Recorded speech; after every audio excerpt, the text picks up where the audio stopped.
बिल्कुल निश्चित तौर पे पहले जिस तरीके से चुनाव होते थे, हम लोग आर्काइव में जब देखते हैं वीडियो की किस तरीके से भाषण हुआ करते थे, पहले के नेताओं का किस तरीके से वोट मांगने के लिए जाते थे, किस तरीके से वो भाषण से लोगों को रुझाने की कोशिश करते थे, वादे कैसे होते थे, उनके दावे कैसे होते थे, कैसे सत्ताधारी दल को विपक्षी घेरते थे, विपक्षी दल को नहीं आने का कैसा दावा करते थे सत्ताधारी दल। ये इन सब बातों से इतर की स्थितियां बन गई है। रोजी रोटी, कपड़ा, मकान, सड़क, रोजगार, विकास,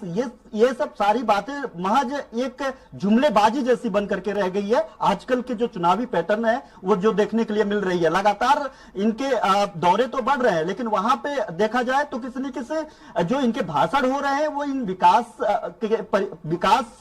विकास और इन सब सारी बातों के इतर जो बातें हो रही है, किसी बयानबाजी पे बातें हो रही है। सारी भाषण अगर 1 घंटे का कोई नेता देता है, उसमें 1 घंटा में 45 मिनट इस बाबत बात करता है कि उन्होंने क्या बोला, उन्होंने किस तरीके से बोला। और सबसे बड़ी बात है कि जिसका जिक्र अभी आपने किया अभिषेक जी कि लगातार वोट प्रतिशत कम हो रहा है कई, और उत्तर प्रदेश में सबसे तीसरे चरण में अगर 11-12 राज्यों की बात करें जो तीसरे चरण में 93 सीटों पर मतदान हुआ, उसमें सबसे कम अगर कहीं वोटिंग हुई तो उत्तर प्रदेश। और पूरे देश भर में अगर सभी दलों का किसी की कहीं पे नजर है तो उत्तर प्रदेश। जब सभी दलों की नजर उत्तर प्रदेश पे है, उसके बावजूद उत्तर प्रदेश में सबसे कम वोटिंग हो रही है, तो आप समझ सकते हैं कि इनकी सक्रियता और जनता के बीच जो कनेक्टिविटी है कितना गैप और कितनी मार्जिन पैदा कर रही है। ये तो एक पहली बात हो गई। दूसरी बात यह कि इतनी मतदान कम क्यों हो रहा है। सबसे बड़ी बात है कि जब भी नेता आजकल जब मंचों से हुंकार भर रहे हैं, बातचीत कर रहे हैं, तो जनता से कनेक्टिविटी करने के लिए एक मीम्स की तरह बात कर रहे हैं, एक ट्रोलिंग की तरह बात कर रहे हैं, एक जमीन पे बात करते हुए कोई भी नहीं दिखाई दे रहा है। और दूसरी बात यह है कि